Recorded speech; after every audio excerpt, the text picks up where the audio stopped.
What's up, Trekkies? So I was thinking around because my phone wanted to restart, so it updated every single app on it. Apparently, phones be weird. And I decided, hey, let's do some more of the Star Trek Into Darkness app that I still have on my phone, apparently. So I was just going through and I was doing trivia, and there was like Next Generation trivia, and I was like, sweet! And it usually gives you like 3 or 4 questions, sometimes 5, about certain things. And this one was like Next Generation Supportive Crew or whatever it was. And it asked the question, what department did Reginald Barclay? Kind of ticked me off because I know what he is. They got it wrong. And I sent an email in. I was like, this thing on your trivia is like flat wrong. Because I was like, engineering, duh. Nope, security.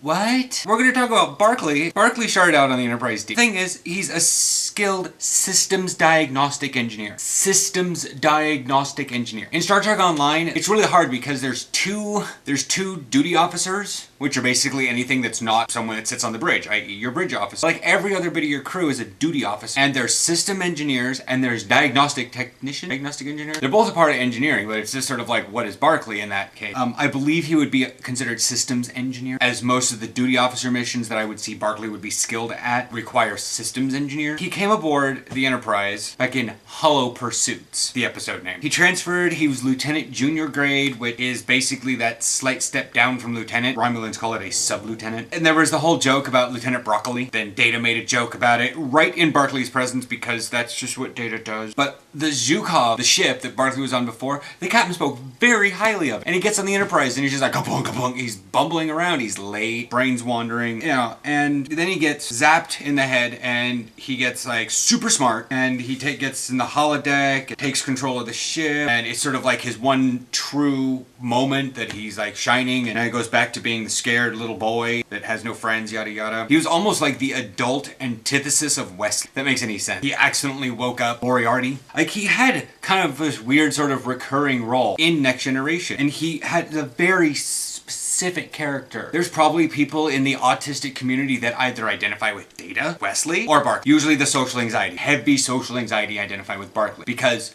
they're really smart. They're really friendly. Except when you talk to them, they do that. I've done it on occasional times. I've also been rude like Data. I just like, oh, by the way, blah, blah, blah, blah, blah. And, you know, and Aaron, he'll be like, right there. I'm like, oh. And other times I can be that spry, chipper, let's go at it. Like Wesley. One of the things that, you know, was sort of like, you know, you're a fairly crucial character when you, 1, make it to a second series in the same universe, 2, make it onto one of the movies as, you know, kind of a speaking role. Barclay, he came up and shook Zephram Cochrane's hand. He's just like, ah, my idol, ah. You know, thank you so much. And they like ran off, scurried off.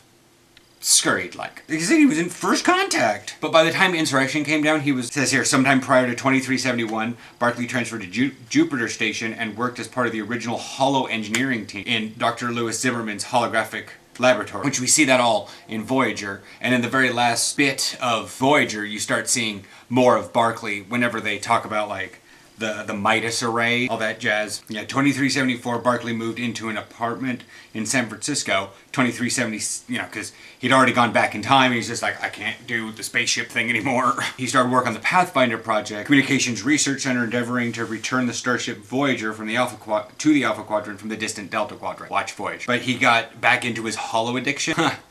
Yeah, that was weird. With Voyager, because in order to assist stuff, they needed to take what they got in the burst of information from Voyager, because they found a ability to send a burst of information back home. It says here, to assist in the goal, Barclay created a holographic recreation of the vessel and its crew and the program that enabled him to experiment with different solutions. Later that year, Barclay was with the assistance of USS Voyager simulation, devised an idea using the Midas array to direct tachyon beam towards an approaching Class B itinerant pulsar. You know, let's make words up. I love that it makes up words, but it actually makes somewhat sense, thus generating an artificial micro wormhole. The wormhole could then be directed towards Voyager's likely locations and used to communicate with the ship. Unfortunately, Commander Peter Harkins turned turned down his idea as impractical. There was a whole episode about that, and he was having yeah, you can't do that, man. So Barclay broke in and did it. He basically got the gall. He's like, he believed in it so much. He broke into the Midas array, and he did it. Now, Barclay was unable to accept this, and the first appeal to Admiral Paris then broke into the communication center. He attempted to go forward with his plan, but was discovered. To prevent himself from being interrupted, Barclay activated the holographic recreation of Voyager, using the holographic crew to protect and assist him. Just as Harkins used a simulated warp core breach to end the program, Captain Catherine Janeway hailed the communication center from the Delta Quadrant, having received Barclay's message. With this, albeit brief, two-way communication with the ship's logs, research data, and personal message from Tom Paris from his father was able to be transmitted. Barclay's idea was vindicated, and that's when we started getting like month, because that's when the pulsar would come around. Everybody was happy, and then they used the one data burst to send the Doctor back one time because he was degrading. That's when we got Barclay again on Jupiter Station. That was Lifeline, and that's where we got to see the Doctor with like his creator, who he modeled himself after. And this whole started because a trivia app on my phone got some information wrong, and I just been like obsessing over it while I was getting my hair cut. I will chat with y'all next week for Trek Tuesday. Probably gonna find another crew member or whatever spurs my ire and anger, misinformation, unless you want to hear about a specific crew member. Space Nine, Voyager, Next Generation, Enterprise, do the other series too, but read up on them. Stay classy, live long and prosper. Come on. Saturday is a special Star Trek day, April 5th. You know, I have told people online that this is as much of a holiday as the inverse, 0504.